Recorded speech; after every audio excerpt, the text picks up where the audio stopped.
निकाह सिर्फ तलाक देने से नहीं टूटता, बल्कि मियां बीवी कई बार ऐसे काम कर जाते हैं कि जिनसे निकाह टूट जाता है और उनको मालूम भी नहीं होता। आज की वीडियो में हम आपको 7 ऐसे कामों के बारे में बताने वाले हैं कि जिनकी वजह से निकाह खुद ब खुद टूट जाता है। इन कामों के बारे में हर शादीशुदा मर्द और औरत को मालूम होना चाहिए ताकि वो इन कामों से दूर रहकर अपने निकाह को महफूज रख सकें। ये काम ऐसे हैं कि जिनकी वजह से तलाक दिए बगैर ही निकाह टूट जाता है, इसलिए हर शादीशुदा मर्द और औरत को इन कामों के बारे में मालूम होना चाहिए, क्योंकि इन कामों से मियां बीवी का रिश्ता खत्म हो जाता है और वो एक दूसरे के लिए ऐसे ही हराम हो जाते हैं जैसे तलाक देने से। ये वीडियो हर शादीशुदा मर्द औरत के लिए बहुत ही खास है, लिहाजा इस वीडियो को आखिर तक जरूर देखिएगा।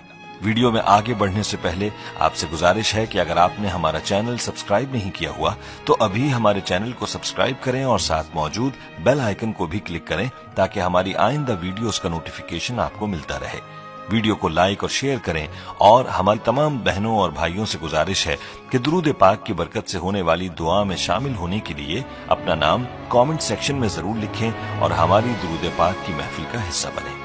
दोस्तों, मियां बीवी को चाहिए कि इन 7 कामों से हमेशा दूर रहें, कहीं ऐसा ना हो कि इनका निकाह टूट जाए और उनको पता ही न चले और वो एक दूसरे के लिए हराम हो जाए। याद रहे कि निकाह अल्लाह का हुक्म और नबी पाक सल्लल्लाहु अलैहि वसल्लम की अहम सुन्नत है। निकाह की अहमियत पर भी हम बात करेंगे, लेकिन पहले आपको उन 7 कामों के बारे में बताते हैं कि जिनसे निकाह बगैर तलाक ही के टूट जाता है।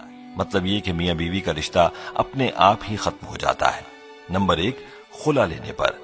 दोस्तों, जिस तरह मर्द को अल्लाह ने यह हक दिया है कि वो औरत को तलाक दे सकता है, तो इसी तरह से औरत के पास भी यह हक होता है कि अगर वो किसी वजह से अपने शौहर के साथ न रहना चाहे तो वो खुला ले सकती है। इस मकसद के लिए वो वक्त के काजी या अदालत के यहाँ अपना केस पेश करेगी और काजी इस बात का फैसला करेगा कि खुला हक बजानिब है और इस पर अमल दरामद हो गया है, तो इसके बाद मियां बीवी एक दूसरे पर हराम हो जाएंगे। नंबर 2, ऐला। दोस्तों, अब आपके जहन में सवाल होगा कि ये क्या है। तो ऐला उसको कहते हैं कि शौहर अपनी बीवी के साथ हमबिस्तरी न करने की कसम खा ले, तो ऐसी सूरत में बीवी अपने शौहर से अलहदगी इख्तियार कर सकती है और वो तलाक के बगैर ही ऐला कर सकती है। नंबर 3, किसी एक की मौत हो जाने पर। प्यारे दोस्तों, अगर किसी हादसे में या फिर किसी भी वजह से अगर शौहर फौत हो जाता है तो उसकी बीवी का अपने शौहर से निकाह खुद ब खुद ही टूट जाता है। इसी तरह से अगर बीवी फौत हो जाए तो उसके शौहर का अपनी बीवी से निकाह टूट जाता है। तो मालूम हुआ कि किसी एक फरीक के फौत हो जाने से मियां बीवी का निकाह खुद ब खुद ही टूट जाता है। नंबर 4, इस्लाम छोड़ने पर। दोस्तों, अगर मियां बीवी में से कोई एक भी इस्लाम को छोड़कर कोई दूसरा मजहब इख्तियार कर लेता है तो ऐसी सूरत में भी निकाह टूट जाता है। चाहे मियां इस्लाम को छोड़े या बीवी इस्लाम से खारिज हो जाए तो निकाह बाकी न रहेगा और बगैर तलाक ही मियां बीवी का निकाह खत्म हो जाएगा। अगर इस्लाम छोड़ देने के बाद भी मियां बीवी एक साथ रहते हैं तो इनका आपस का ये ताल्लुक जायज नहीं रहता, बल्कि ये ताल्लुक हराम हो जाता है। नंबर 5, किसी एक के लापता होने पर।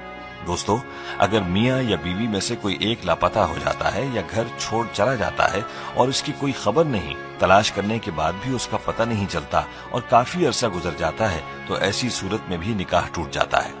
अब सवाल यह है कि ये कितना अरसा है। तो एक रिवायत में 3 साल का जिक्र मिलता है, यानी मियां या बीवी के लापता होने के बाद 3 साल का अरसा गुजर गया और कुछ पता न चला तो निकाह खुद ब खुद ही टूट जाएगा।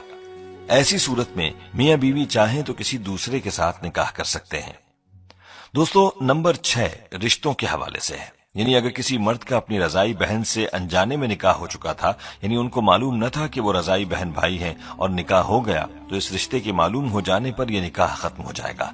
क्योंकि जिस तरह हकीकी बहन भाई का निकाह नहीं हो सकता, इसी तरह रजाई बहन भाई भी निकाह नहीं कर सकते और अनजाने में निकाह होने की सूरत में यह निकाह उसी वक्त टूट जाएगा जिस वक्त रिश्ते के बारे में इल्म हो जाएगा।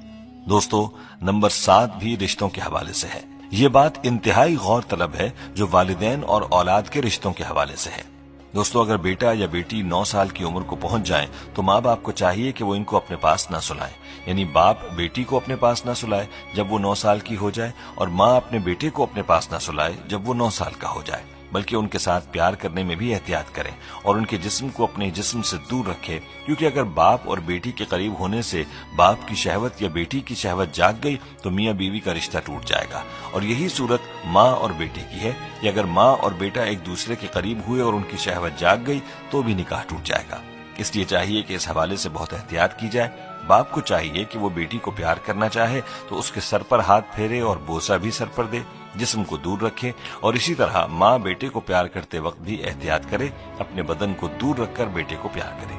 دوستو، یہ وہ 7 کام تھے کہ جن کی وجہ سے بغیر طلاق ہی نکاح ٹوٹ جاتا ہے۔ اس لیے میاں بیوی کو چاہیے کہ ان کاموں سے دور رہیں، ورنہ ان کا نکاح ٹوٹ جائے گا اور وہ ایک دوسرے کے لیے حرام ہو جائیں گے۔ پیارے دوستو، یہاں ہمیں اپنے بارے میں خود ہی سوچ لینا چاہیے کہ کیا ہم ان کاموں میں سے کسی کے مرتکب تو نہیں ہوئے، اور اس حوالے سے مزید تفصیلات کے لیے ہمیں چاہیے کہ مفتی حضرات سے پوچھ لیں۔ دوستو، نکاح کی اسلام میں بڑی اہمیت ہے۔ یاد رہے کہ ہمارے پیارے آقا حضور اقدس صلی اللہ علیہ وآلہ وسلم نے نکاح کو اپنی سنت قرار دیا ہے۔ ارشاد نبوی ہے، النکاح من سنتی، نکاح کرنا میری سنت ہے۔ حضور اقدس صلی اللہ علیہ وآلہ وسلم نے نکاح کو آدھا ایمان بھی قرار دیا ہے۔ جو کوئی نکاح کرتا ہے تو وہ آدھا ایمان مکمل کر لیتا ہے اور باقی آدھے دین میں اللہ سے ڈرتا رہے۔ مذکورہ احادیث سے نکاح کی اہمیت کے بارے میں واضح ہوتا ہے کہ نکاح انسانی فطرت کا تقاضا بھی ہے، اور ساتھ میں ہمارے آقا صلی اللہ علیہ وآلہ وسلم کی مبارک سنت بھی ہے۔